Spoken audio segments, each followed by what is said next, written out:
CID তলবে তৃতীয়বারও হাজিরা এড়ালেন অভিষেক বন্দ্যোপাধ্যায়। হাজিরা এড়িয়ে ফের সময় চাইলেন তিনি। অভিষেক বন্দ্যোপাধ্যায়কে ৯ জুন মঙ্গলবার বিকেল ৫টার সময় ভবনে তলব করা হয়েছিল বিধানসভায় সই জালিয়াতি মামলায়। জানি শোরগোল রাজ্য রাজনীতিতে, কিন্তু কেন তিনি বারে বারে হাজিরা এড়াচ্ছেন প্রশ্ন উঠছে রাজনৈতিক মহলে।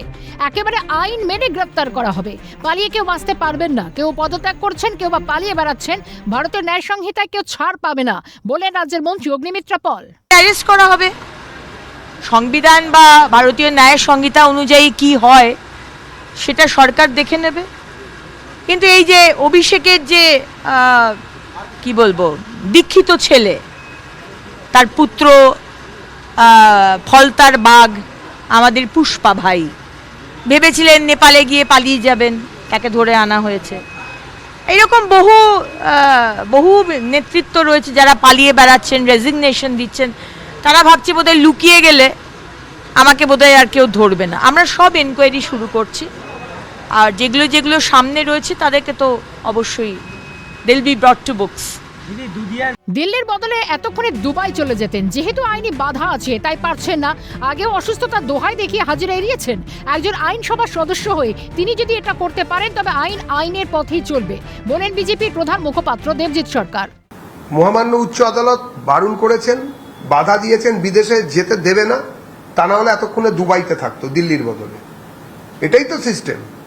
সব জায়গায় একবার ডিম খেয়ে তারপরে প্যানফর্টি খেয়ে তারপরে এমনই কম্বল মুড়ি দিলেন ভদ্রলোক যে বলা হলো যে না না না একদম সিআইডি ডাকলে যেতে পারবো না। অথচ সেই দিনই আরেকটা মিটিং দুপুরবেলার দিকে, সেখানে দেখলাম একেবারে ইস্ত্রি করা স্মার্ট গাই, সাদা শার্ট, নেভি ব্লু কালারের জিন্সের প্যান্ট, পায়ে হচ্ছে লাখো লাখো টাকার দামের লোফার জুতো। ওরে বাবা! তো সেখানে তখন স্মার্টলি ঢুকে গেলেন। আমি কারোর ব্যক্তিগত জীবন নিয়ে কিছু বলতে চাই না, কিন্তু এটা যদি ভারতীয় আইনের প্রতি সামান্যতম মর্যাদা, যদি একজন আইনসভার যিনি সদস্য তার যদি এইটুকু আইনের প্রতি মর্যাদা দেবার ইচ্ছে না থাকে, তাহলে আইনের পথে চলবে। বারে বারে সময় দিচ্ছে সিআইডি, এরপর গ্রেপ্তার হবে বলেন বিজেপি বিধায়ক সজল ঘোষ। रोज उसको टाइम देता है तो रोज फेल करता है, तो उसको रोज टाइम दिया जाता है और रोज फेल करता है। आज नहीं तो कल वो अरेस्ट होगा ही, कोई ये नहीं बचेगा नहीं। অস্টার পরে খেলা হবে।